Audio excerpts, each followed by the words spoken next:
I have this GE refrigerator that uses the XWFE filters, and I got a not pleasant surprise, I would say, because this one is at 50% life, kind of, and when I check how much are the new ones, it's like $55 for a single one.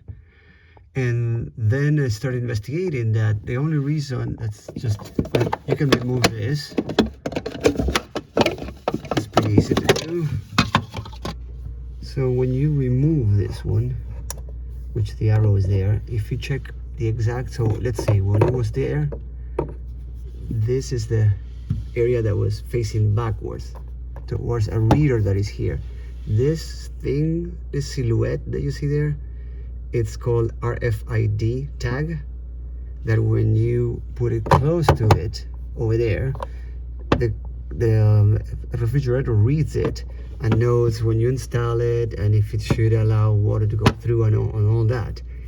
So when you only have that when you buy the real one, the original one from GE, which is $55 each, but you can buy literally like for $10 one. Like I bought 3 for like $33 kind of thing, everything included. The thing is that you have to keep this RFID, or at least that portion of it, and the best thing is don't throw this one away. Use a hair dryer to warm up the adhesive on this label and remove the label from it, and you can now face it here and you can fool around the refrigerator. Yes, the light will stay on, but you can put another filter from another brand, which is $10 rather than 55, like 5 times more, and it will keep working. Yes, you will have to remember when to change it, but let's try removing this label with either a hair dryer or I have a heat gun in a very low setting. So here's one end.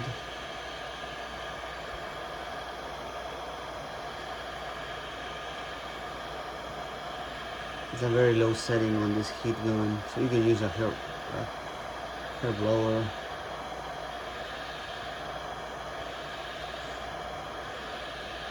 Let's try it now.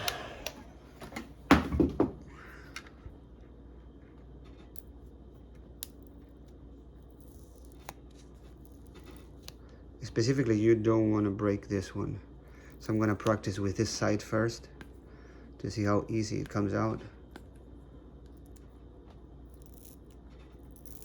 I'm going to hit it with more.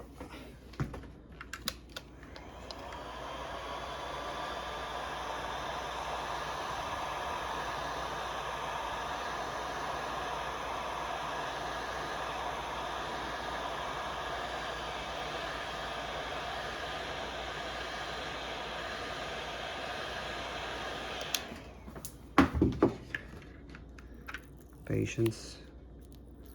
Oh yeah, it works really well. A lot easier. Yeah, more patience and just heat it and it will be coming out. And be very patient with this area. I'm gonna keep going, but that's exactly, I don't know if, yeah, I think you can see it on the camera. That's the RFID tag that you want to preserve. So here I'm almost at the end, and you can see the RFID tag right there. I'm almost at the end.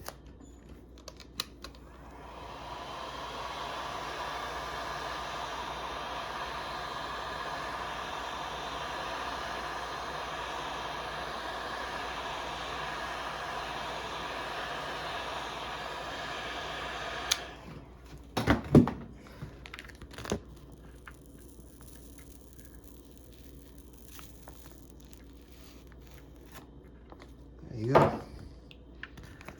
So here it is, how it's done, and you can see it's not only there, that's interesting, it's a whole area. If you can see, it's right there, it keeps going. Let's see if with a little light you can see it. So don't only cut this, but you don't, I would say don't even dare to cut it. Just stick it in the refrigerator like it was. So let's do that because it's still sticky, so we can do it. Here you can see it better if I go against the light. That's great. So let's try to stick it in front of the refrigerator and use another one. And to prove my point, this is one of the 3 that I bought from Amazon. And if I just put it here, it fits perfectly fine. And I can hear the clicking and everything.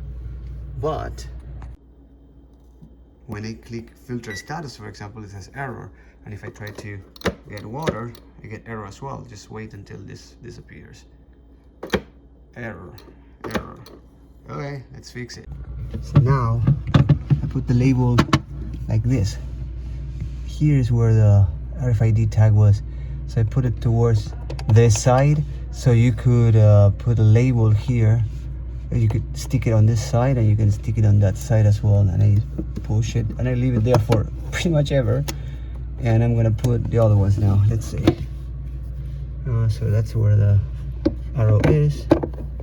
So there. Okay, water went in. Yeah, it works. All right. The funny part is that since it's the same RFID tag, it still thinks that it's 57%, but it's because that RFID is still at 57. I'm gonna put back the GE one that I have, but now I'm prepared for when that one is gone. I can use the other ones. I'm gonna have this light on all the time, but I can live with it, and I'll put the date on the filter, so I can change it after 6 months.